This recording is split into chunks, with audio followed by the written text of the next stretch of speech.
Bienvenidos. Los 6 años que se cumplieron de la tragedia de Iron Mountain sirvieron para desnudar todas las miserias del gobierno, de los medios de comunicación y de la justicia que han rodeado este caso y han pretendido hundirlo en el olvido, con procesados leves que nada tienen que afrontar prácticamente frente a la justicia, salvo el sinsabor de ir de vez en cuando a tribunales, pero después aquí no ha pasado nada. El homenaje que se realizó ayer tiene que ver con este anuncio que se hace para el próximo lunes, además. El lunes, los querellantes, los familiares, van a intentar ser aceptados como tales, como querellantes, en la audiencia ante la Cámara de Casación Penal. Vamos a ver cómo procede la Cámara. Les hablaba del homenaje de ayer, que tocó el corazón y la sensibilidad de todos los que conocen lo poco que se hizo. 12 funcionarios del gobierno de la ciudad que están procesados, 3 ejecutivos de la empresa estadounidense, pero nada más que eso. Este es el límite. Entonces, cuando ayer estaban las imágenes tocándonos el corazón, no podíamos menos que pensar qué tipo de cobertura periodística se le iba a dar a esto que mueve naturalmente a mucha solidaridad con los familiares. Podemos mostrarlo, por favor, porque ya lo tenemos aquí en pantalla. Y lo que vivieron los familiares de las víctimas, bomberos que acompañaron, rescatistas que estaban allí y los vecinos de Barracas, que han sido muy especiales, son los que mantienen la capilla, quedaron para siempre conmovidos y van con una flor prácticamente todos los días y viene una vecina y lo riega. Ese es el pueblo de Barracas, que no se quiere olvidar de sus héroes, pero los demás hacen que todo sea parte del olvido. Ustedes pueden creer que el diario Clarín, que mucho tiene que ver con el ocultamiento, como siempre, hoy no publicó una línea en sus enormes cantidades de páginas que desde que tiene papel prensa con las manos ensangrentadas le ha permitido sacar una enorme ventaja sobre los otros medios, duplicando las posibilidades porque el papel, por supuesto, lo tiene bajo condición casi de regalo.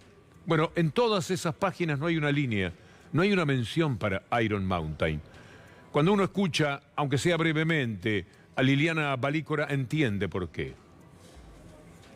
Sellaron toda palabra que nosotras pudiéramos decir, persecuciones, porque estaba todo conectado. El gobierno de Macri con Clarín estaba todo conectado. Nos bajaban las notas. Yo supongo que llamaban a los medios que querían hacer notas con nosotros y que no estaban dentro de su cartelera, hacían caer las notas.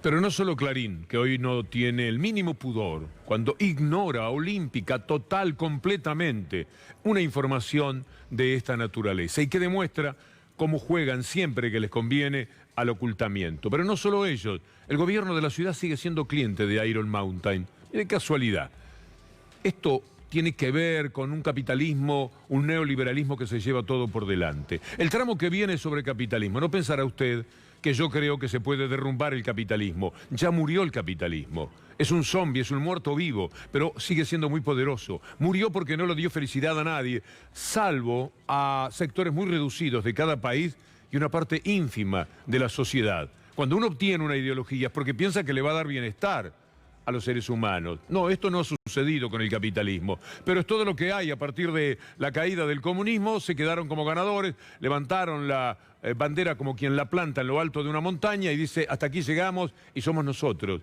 Y de esa manera han hecho un daño atroz a todo el mundo. Y ahora muchos se asustan. El capitalismo es invencible ya, aunque esté muerto, porque tiene el enorme poder residual de todo lo que ha hecho en estos años, en este tiempo, desde 1990 en adelante, para citar una fecha que le pueda a usted traer algún recuerdo. Cristalina, la presidenta del Fondo Monetario Internacional, la directora del mismo, habla de que el capitalismo ya no hace bien, sino que hace el mal. Current economic structure is harming our natural environment, is putting the future of our children at risk. And it is not surprising, therefore, that in this context, a recent global survey tells us that more than half of respondents said capitalism is doing more harm than good. No hace falta una encuesta, Cristalina. Lo vemos todos los días, lo ven los umbrales de todo el mundo. ve la miseria y la pobreza y ve que en Estados Unidos, por ejemplo, el 1% tiene el capital del resto de las personas que viven en el país. Y en el mundo, menos del 1% tiene lo que 7.000 millones de personas. Es una salvajada, una cosa increíble, pero puede ser un poco mejor. Hubo capitalismo que fue mejor. El del estado de bienestar de los europeos era capitalismo también. El de los Estados Unidos hasta 1980. Podemos situarlo en el nivel de la búsqueda de un capitalismo que procuraba dar cierta felicidad. Pero después vino el mundo financiero que se llevó por delante al mundo productivo y desde Thatcher y Reagan para adelante tenemos esto que no se puede vivir. Entonces reacciona hasta la presidenta del Fondo Monetario Internacional. Todos sabemos que es invencible, que no vamos a poder derrotarlo, que quien les habla tendría que nacer 10 veces y el mundo posiblemente seguiría haciendo lo mismo. Muy triste es decirlo, pero así sería. Lo que se puede en la lucha que desplegamos es ponerle por lo menos un dique, una contención. El neoliberalismo es la espada más filosa y tremenda que tiene el capitalismo para llevarse todo por delante. No tiene piedad por nada. Por eso el Papa se conmueve cuando habla de capitalismo. De alcuni paesi d'Europa è la conseguenza di una scelta mondiale. Di un sistema economico che porta a questa tragedia. Un sistema economico che ha al centro un idolo che si chiama denaro. E noi dobbiamo dire no a questa cultura dello scarto. Noi dobbiamo dire vogliamo un sistema giusto, un sistema che ci faccia andare avanti tutti. Dobbiamo dire noi non vogliamo questo sistema economico globalizzato. No va a ser posible. Es muy improbable, por lo menos, que las cosas sean así. Pero en cada país algo podemos hacer. Cuando se elige un gobierno de características neoliberales, cuando unos pocos van a mandar sobre el resto, cuando se consiguen gobiernos que hacen transferencia de recursos de lo poquito que tienen los que tienen poco hacia los que tienen más, estamos en un muy serio problema y ocurre lo que ha sucedido en la Argentina en estos años. Hay una mujer muy joven, para tanto prestigio como el que tiene hace ya como 10 o 12 años, desde la doctrina del shock. Sabe que le estoy hablando de Naomi Klein. Mire lo que dice sobre el capitalismo. I believe we have an economic and political system that is failing us on multiple levels, and including the most important level of all, which is whether this system is at war with the planetary systems that support life. The failures of that system, of our economic system, are so clear. Privatizing and deregulating and cutting social spending, that model has failed. There's a race on about who's going to fill that vacuum. Is it going to be a progressive alternative with a vision for how you change that system so that it improves life for the many and protects the planet? Or is it going to be filled by an anti-system, right-wing populism or even fascism that blames the failures of the system on black and brown people and creates a far more divided and violent society? Es impresionante esta persona. Habla del ecosistema y el capitalismo, por supuesto. Cuando tanto se debate qué hacer con el planeta, lo primero que habría que plantearse es qué hacer con el capitalismo. Como dice André Gortz, por ejemplo, un pensador austríaco muy recomendable para hablar de capitalismo y ecosistema. Como él dice, no hay manera de avanzar en la protección del planeta sin que el capitalismo ceda un poco de su énfasis en la codicia brutal que lo mueve. Alberto Fernández, en línea con todo esto, estuvo hablando en esta gira indudablemente valiosa que ha realizado por el viejo continente, también sobre capitalismo, sobre la exclusión, etcétera, y vale la pena escucharlo. Y la verdad que no es un milagro. Tenemos un pueblo hermoso. Es eso. Por eso nos levantamos. Porque tenemos un pueblo único. Y nuestro pueblo es único porque conoció lo que ningún otro pueblo de América Latina conoció, que son derechos. Derechos. Nuestros trabajadores tienen derechos, nuestros maestros tienen derechos, nuestros hijos tienen derechos de ser educados en la educación pública, nuestros enfermos tienen derecho a ser atendidos en los hospitales. Fuimos una sociedad única en América Latina porque crecimos dando derechos. Y ahora resulta que el capitalismo me dice que para arreglar la sociedad lo que tengo que hacer es quitárselos. Es para que lo pensemos. Algo no está bien. Nos hicimos fuertes con la educación pública. Nos hicimos fuertes dándole derechos a los que trabajen. Nos hicimos fuertes dando salud a los viejos. Y ahora tenemos que quitar todo eso. Algo no anda bien. Yo estoy seguro que una sociedad que le quita derechos a su gente, un gobierno que le quita derechos a su gente, es un gobierno que retrocede a esa sociedad, hace retroceder a esa sociedad. Todo lo que estamos intentando hoy es mejorar nuestra calidad de pensamiento, incorporar estas ideas. Es muy difícil rebatirlas, porque hablan de la justicia, de la hambruna que tenemos, de un mundo mejor. Entonces, teniéndolos en cuenta, a quienes piensan por encima de la media, todos podemos mejorar desde nuestra condición de ciudadanos, pero hay que trabajar de ciudadanos.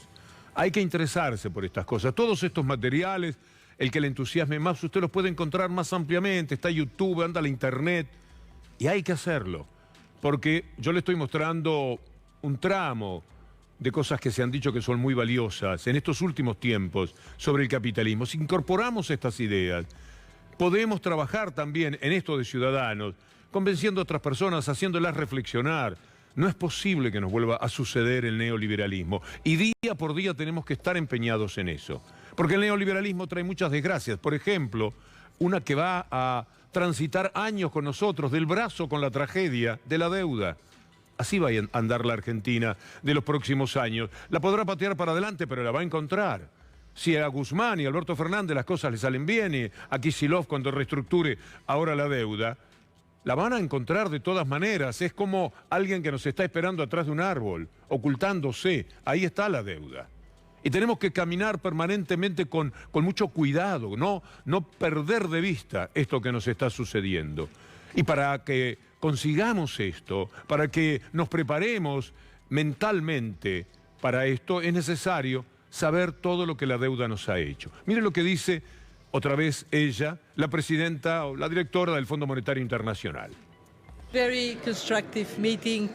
We discussed the directions of the government in terms of stabilizing the economy, getting a prudent approach to debt restructuring, and at the same time being focused on the most vulnerable people, making sure that trends of increased poverty are reversed. All I can say from the position of my institution is that it is a very important moment for Argentina to put in place policies that are going to... Hay buen consenso en el mundo para pelear contra la deuda. Todo el mundo sabe que ha sido una locura lo que hizo el Fondo Monetario Internacional, un acto descabellado. Por la cuestión de la geopolítica, porque le interesa más un gobierno de derecha, le dieron toda esa plata a los inservibles que estuvieron hasta el 10 de diciembre para ver si ganaba las elecciones. Quiere decir que el daño del fondo ya no era solamente el dinero que prestó, sino que con ello quería que continuara Macri, por ejemplo. Imagínese por un instante, cuando terminemos este contacto, piense durante 30 segundos cómo sería la Argentina de hoy si Macri hubiese continuado. Es un ejercicio que hay que hacer. Usted puede visibilizar instantáneamente muchas cosas, como por ejemplo lo de la deuda. Mire él negociando la deuda como Martín Guzmán frente al Papa. Sería imposible, creo, imaginarlo. El Papa le hizo un guiño a Guzmán, a Martín. Las deudas no se pueden pagar con sacrificios insoportables, dice el Papa. Gustavo Vélez, integrante de la delegación, dice algo parecido. Nunca más deudas insostenibles. No se pueden tolerar ese tipo de deudas. Realmente justo el principio de que las deudas deben ser pagadas. No es lícito, en cambio, exigir o pretender su pago cuando éste vendría a imponer de hecho opciones políticas tales que llevaran al hambre y a la desesperación a poblaciones enteras.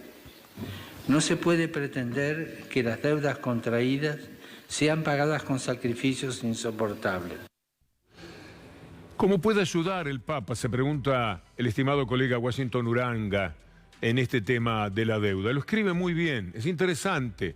Para que también pongamos un límite a las expectativas que generan, porque uno dice, si el Papa piensa así, si la directora del Fondo Monetario piensa así, si Alberto Fernández dice lo que dice, si una de las pensadoras más interesantes del mundo se manifiesta de esa manera, caramba, mañana esto tendría que cambiar y no va a ser así. ¿Qué puede hacer el Papa entonces? Lo que hace, poner a jugar su peso simbólico como máxima autoridad de la Iglesia Católica y uno de los más importantes líderes del mundo, para opinar, sentar su punto de vista y de esta manera incidir en las mentes, pero también en los centros de poder internacional.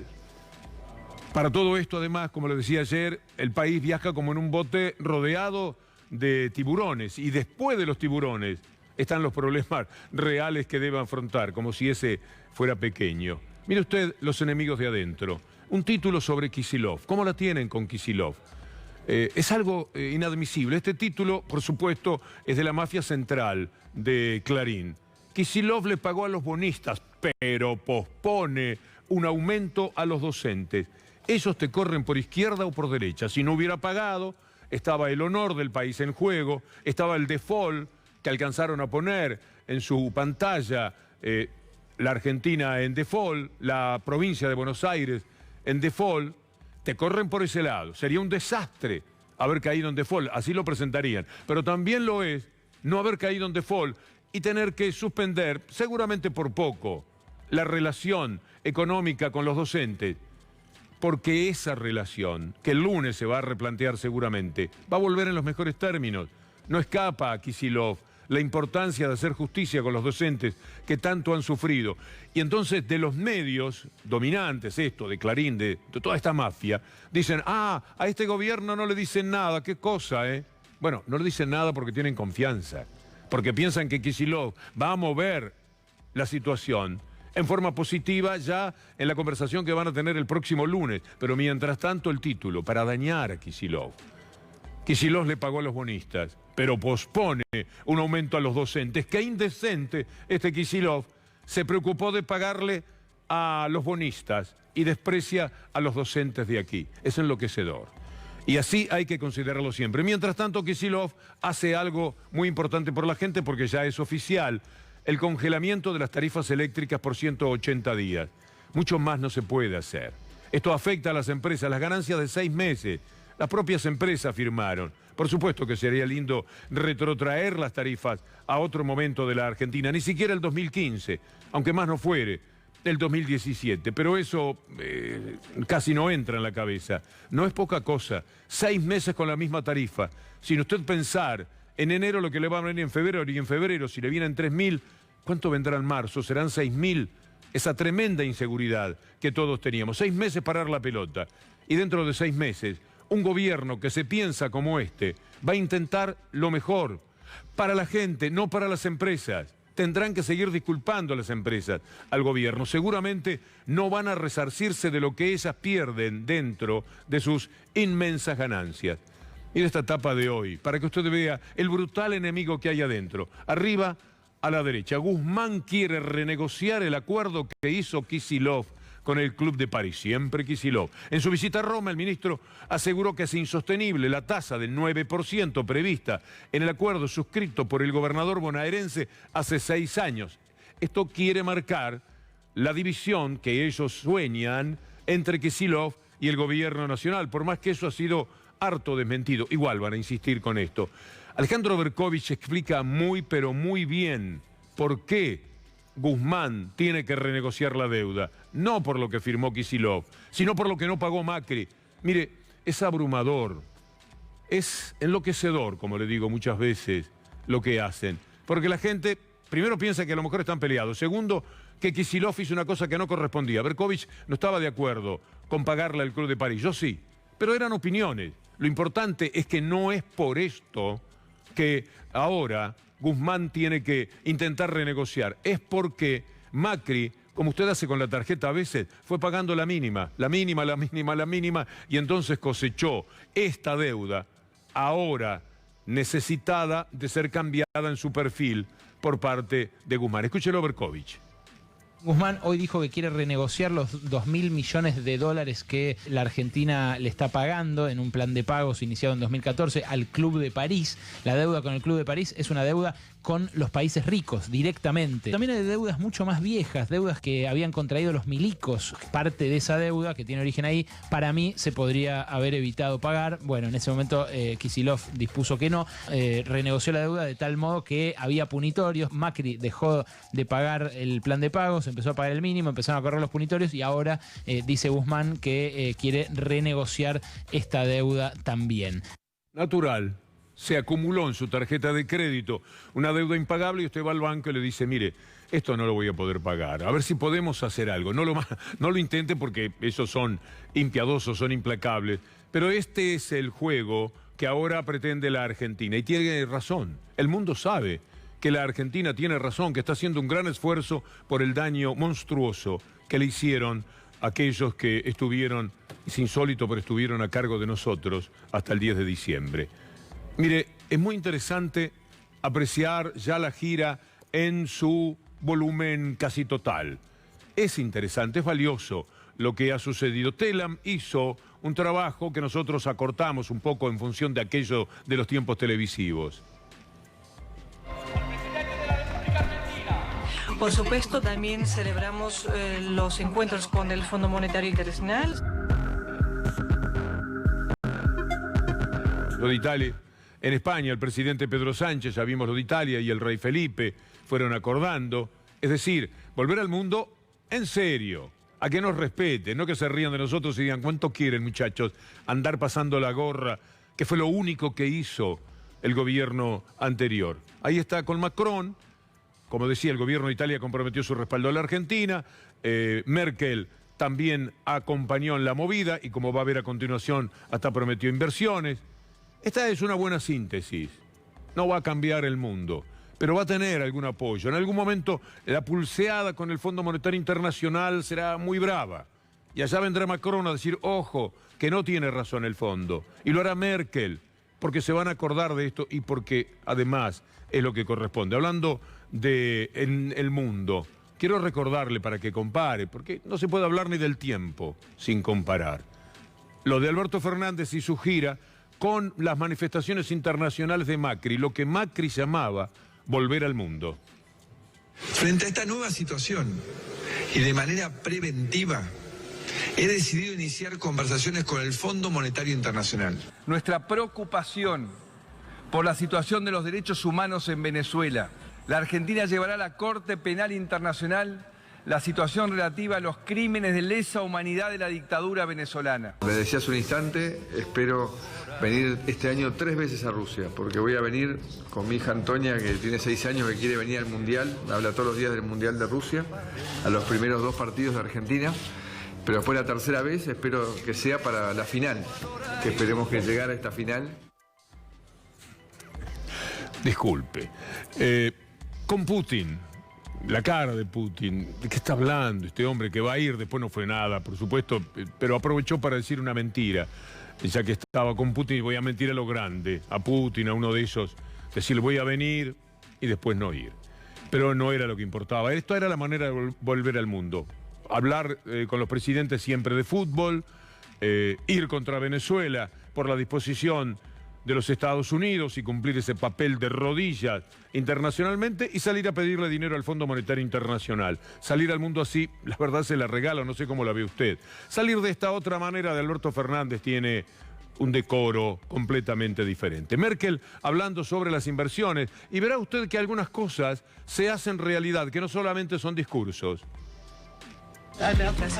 Sabemos que Argentina no se encuentra en una situación económica fácil y por eso es importante que hablemos de nuestras relaciones económicas también y pensar de cómo desde Alemania, desde Europa podemos apoyarles o ayudarles. Por supuesto, también celebramos los encuentros con el Fondo Monetario Internacional. Sé que el interés por parte de la industria alemana es muy grande, luego hay que llevar a cabo estos proyectos. No. Ahí decía que Volkswagen ratificó inversiones por 800 millones de dólares. Para eso también ha servido la gira. Fueron las dos empresas más importantes. Estaba la muy renovada Siemens, que ha cambiado su imagen internacional fuertemente después de todos aquellos desastres de los años 90.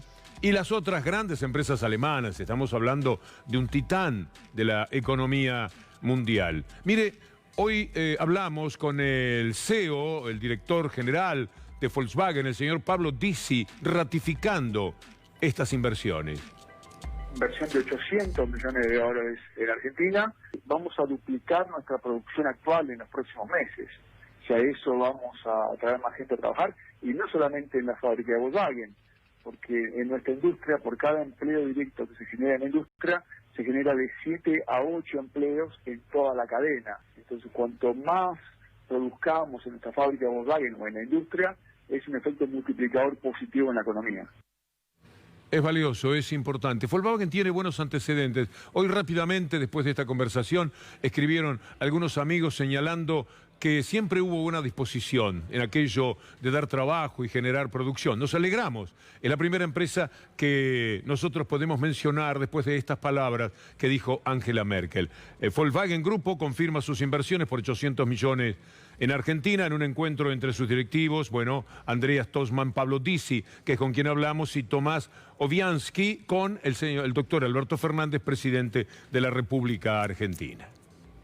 El clima, tuvimos anuncios de 48.000 millones de dólares de inversiones a realizarse entre acá y fines del 2019. Y esos dólares no saben dónde invertir. Si la Argentina le da certidumbre, les presento un equipo como nos ha presentado en los últimos 50 años, con toda gente seria, trabajadora, honesta, que sabe. Eso va a traer un boom de inversión, sabemos hacer los números y no se preocupen que las cuentas dan. Siempre nos gusta intercalar algo cómico, para que usted por lo menos tenga un motivo de sonrisa. A veces es de indignación, lo sé, pero también se puede sonreír con estas apariciones de este personaje que estuvo manejando este país. ¿Cómo nos pasó eso? Usted tiene la respuesta hasta el 10 de diciembre. Y lo tenemos que hacer así, buscando una sonrisa, porque después vienen algunas cosas que nos duelen, nos perturban. Hoy Cafiero, el jefe de gabinete, habló con Infobae y dijo algo por lo que ya inmediatamente tengo ganas de pedirle disculpas a los presos políticos que hay en la Argentina. Santiago Cafiero dijo: para nosotros no hay presos políticos en la Argentina. Me cambió el humor de todo el día. Es verdad que está en línea con algo que parecido dijo también Alberto Fernández. Disculpas a los presos políticos. Van las disculpas como ciudadano, y pretendo interpretar a muchos hacia aquellos que están en la cárcel, que están entre cuatro paredes por lo que pensaron. Mire, le voy a dar una prueba fehaciente, concluyente, definitiva, absoluta, que ojalá mire el joven Cafiero, de cómo esto era prisión política. Porque de otra forma no hubiera terminado la doctrina Irurzun. ¿Por qué se fueron al Congreso los actuales integrantes? Algunos acordaron, pero los anteriores integrantes del gobierno? Se acabó la doctrina Irurzun. El Congreso le puso fin al festival de prisiones preventivas. ¿Sabe por qué? Porque les tocaba a ellos, porque pensaban que la mano política cambiaba y que entonces ellos podían convertirse también en presos políticos de acuerdo a lo que ellos habían generado. Esta es una prueba evidente de que las cosas son así. Por eso duele muchísimo. No hay que temerle tanto a las tapas de los diarios y a lo que ellos están diciendo. Están esperando que se diga: no hay presos políticos. Los hay. Milagro Sala, Amado Vudú, Luis Delía y muchos más. Digo los que me aparecen como primeros nombres. Y esto tiene que ser reconocido. No están presos por lo que hicieron. O por lo que hicieron bien, en todo caso. Es una barbaridad. Duele. Duele mucho, pero bueno, veamos a esos presos políticos en algunos devenires que parecen ser interesantes. Por ejemplo, empezando por Vudú. Hoy nuestra compañera Vanessa Petrillo anunció algo muy interesante. Lo tenemos el minuto 1 aquí. Se acabó, no, ya pasó esta. Se anunció que el hotel de Van der Broel será motivo de investigación por parte del juez Lijo, en este caso. Investigan si el gobierno de Macri le pagó con un hotel al arrepentido Van der Broel. Ya se sabe que es así, pero este es el comienzo de un juicio que llevará adelante el juez controversial Ariel Lijo, que tiene de lo bueno y de lo malo como la mayoría de los jueces. Requirió que se investigue si el exgobierno de Macri le pagó con un hotel. Nosotros ya le hemos presentado las pruebas. Vamos a volver quizás mañana con un seguimiento más completo, porque de eso queremos hablar. Nuestro colega Fernando Borroni hoy emitió un par de tuits que me parece también interesante tener en cuenta, porque allí está la realidad. El TOF número 4 de Buenos Aires reaccionó a la denuncia de Ari Lijalad del pago que hiciera el Ministerio de Justicia a Van der Broel para acusar a Amado Vudú. Mire lo que hizo. El TOF número 4 le acaba de imponer un pago de 1.090.000 pesos a Vudú en concepto de honorarios a los abogados del titular de la UIF. Más macabro, más perversos, no pueden ser. Le quieren cobrar a Vudú el nombre del pelotón de fusilamiento con el que lo mandaron a la cárcel. Ahora todavía es más indignante cuando uno sabe cuál es el trasfondo que tenía aquella decisión. A ver si entiendo bien, dice con humor mi compañero y colega. Los jueces Costabel, Obligado y Gorini, tales los nombres del TOF número 4, en vez de revisar la sentencia claramente fraudulenta contra Amado Vudú, lo obligan a que le pague 1 millón de pesos a los abogados de la UIF de Federici. Lo dice en tono de pregunta, pero ya sabiendo cuál es la respuesta. Y la otra noticia, hablando de presos políticos, que sí los hay, tristemente en la Argentina. Ojo, que mientras se lo nieguen, si niegan tanto que no hay presos políticos, van a terminar no haciendo nada. Y hay millones de personas que tienen sobre esto una justificada expectativa. Mire, lo que hoy tuvimos de novedad con respecto a Vaca, ¿se acuerda el presidente insólito del Tribunal Superior de Justicia de Jujuy? Dice, la legislatura aprobó el tratamiento de juicio político del presidente de la Corte jujeña. Le van a hacer juicio político. Lo más probable es que la característica de este hombre dé para que renuncie. Si no lo hace, pediré las disculpas del caso. Pero si le hacen juicio político, pierde todo. Y no me parece que sea el tipo moralmente conformado como para bancarse eso. Y no sorprendería al final que presente la renuncia. ¿Y qué van a hacer? Tuvieron que echar a una, la cara de Falcone, personaje. Ahora este otro. Lo echan un poco por lo que dijo, en función de decir la verdad. Él dice, me sacaron esa conversación, no había fuera de contexto. Él dijo que Milagro estaba preso porque se le antoja a Gerardo Morales y dijo que Milagro no se robó un peso. ¿Lo quiere escuchar? No se relevó la guita era, creo yo. No se relevó la guita era, creo yo. No se relevó la guita era, creo yo. No se relevó la guita era, creo yo. Así están las cosas. Es parte todo lo que hemos compartido con ustedes de esta realidad que alude al capitalismo, al neoliberalismo, empezando por lo de Iron Mountain, que en su recuerdo de 6 años de la tragedia y con toda la movida de ayer, no tiene una sola línea en diarios que llamamos dominantes, por no decir directamente diabólicos. Esto nos hacen. O el hecho de comprobarse ahora, porque necesitaba el neoliberalismo para volver a hacer valer, a hacer correr la idea de corrupción, lo necesitaban a Vudú preso, a Milagro preso y a tantos otros. Las causas inventadas contra Milagro, la disparatada forma de considerar la causa de Amado Vudú, todo era para esto. Entonces, no solo son presos políticos, sino que son personas que en su momento sacrificaron cosas de ellos, su vida, sus familias, etcétera, para luchar por cosas. Mañana le voy a recordar, ya que estamos hablando de Gerardo Morales, de Jujuy, una conversación entre Gerardo Morales y Vudú, que está perdida un poco en la historia, pero hoy marca por qué cada uno ocupa determinado tipo de lugares en este mundo capitalista, que es así. No voy a soñar, es más fácil que vaya uno volando a la luna personalmente que cambiar el capitalismo, pero hagámoslo un poco mejor. De la mano del Papa, de la mano de los presidentes que se dan cuenta que no se puede vivir en esta barbaridad, de todos los que tratan de luchar desde el mayor decoro posible de nuestra condición humanista para que el mundo pueda, no ahora, no mañana, pero poco a poco, mejorar algo. La seguimos mañana si Dios quiere.